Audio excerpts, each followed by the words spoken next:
ओम श्री परमात्मने नमः। समर्थ रामदास स्वामी रचित मनोबोध श्रृंखला की यह 124वीं कड़ी।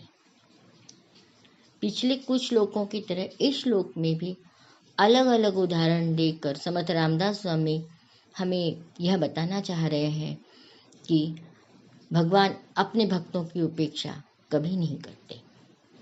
हर युग में अलग अलग अवतार लेकर, हमारे यहाँ पे जैसे दशावतार की मान्यता है, अलग अलग अवतार में भगवान ने अपने भक्तों का रक्षण किया है। मूल मराठी श्लोक। तये द्रौपदी कारणे लागवेगे, त्वरे धावता सर्व सांडूनि मागे, कळी लागी जाला असे बौद्ध मौनी, नुपेक्षी कदा रामदासाभिमानी। द्रौपदी वस्त्रहरण के समय उन्हें दौड़कर सहायता करने वाले भगवान कलयुग में मौनी बुद्ध अवतार में आए। भक्तवत्सल राम अपने भक्तों की उपेक्षा कभी नहीं करते। अलग अलग अवतार में वह भक्तों का रक्षण करते हैं। सच्चे मन से अगर हम भगवान को याद करें तो भगवान हमारी मदद करेंगे। हम अगर किसी की मदद करते हैं तो हमें भी कहीं ना कहीं से मदद मिलती ही है। जैसी करनी वैसी भरनी। द्रौपदी ने श्री कृष्ण जी की उंगली पर पट्टी बांध दी थी। जयद्रथ वध के समय सुदर्शन चक्र से जब उनकी उंगली कट गई थी, उसमें से खून बह रहा था, तो उन्होंने पट्टी बांधी। और जब द्रौपदी वस्त्र हरण हुआ तो इसी मदद का बदला उन्होंने द्रौपदी को वस्त्र देकर किया। वस्त्र हरण के समय द्रोणाचार्य, कृपाचार्य सभी उपस्थित थे, परंतु हम दुर्योधन का अन्न खाते हैं, अतः उसका विरोध नहीं कर सकते। यह मान्यता उस समय थी, इसी कारण वे विरोध नहीं कर पाए। परंतु क्या यह उचित है? जहाँ अन्याय हो रहा है वहाँ अन्याय का प्रतिकार करना ही चाहिए। अन्याय करने वाला जितना दोषी होता है उतना उस अन्याय को सहन करने वाला और उस अन्याय का प्रतिकार न करने वाला भी दोषी है। आज हम देखते हैं रास्ते में कुछ कहीं दुर्घटना हो रही है, कोई किसी की छेड़खानी कर रहा है तो लोग वीडियो अपलोड करते रहते हैं, उसका वीडियो निकाल कर। पर क्या एक गुंडा कोई किसी को तंग कर रहा है तो 4 लोग मिलकर उसकी मदद नहीं कर सकते? हाँ, वीडियो आप निकालिए, परंतु यह वीडियो पुलिस को देने में एक साक्षी के रूप में उसका उपयोग हो सके, इसलिए लीजिए।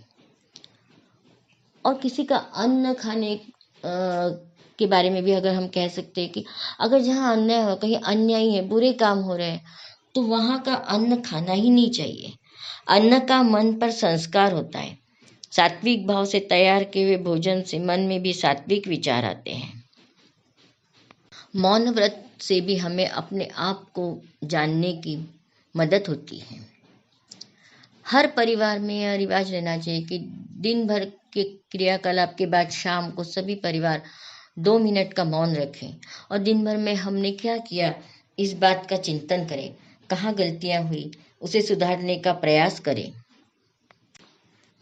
देशबंधु चित्तरंजन दास महान भारतीय स्वतंत्रता सेनानी, वकील, राजनीतिज्ञ और कवि थे। भारतीय राष्ट्रीय कांग्रेस के नेता थे। बंगाल में असहयोग आंदोलन चलाया उन्होंने। उनके पिता भुवनदास कलकत्ता उच्च न्यायालय के वकील थे। वे स्वयं भी वकालत पढ़कर सफल वकील बने।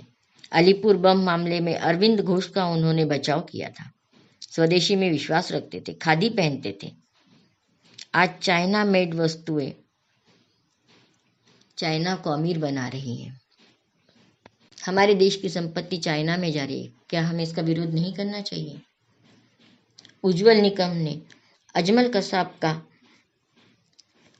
ताजमहल हमला के आरोपी अजमल कसाब पर मुकदमा चलाकर उज्जवल निकम ने उन्हें फांसी की सजा दिलवाई। इस तरह अन्याय का विरोध करना ही है। चित्तरंजन दास जी ने भी देशभक्तों के बचाव के लिए अपने वकालत का उपयोग किया। अपनी संपूर्ण संपत्ति उन्होंने देश के लिए उपयोग में लाई, इसीलिए उन्हें सभी देशबंधु कहते थे। जिस घर में वे रहते थे वहां आज राष्ट्रीय कैंसर संस्थान है।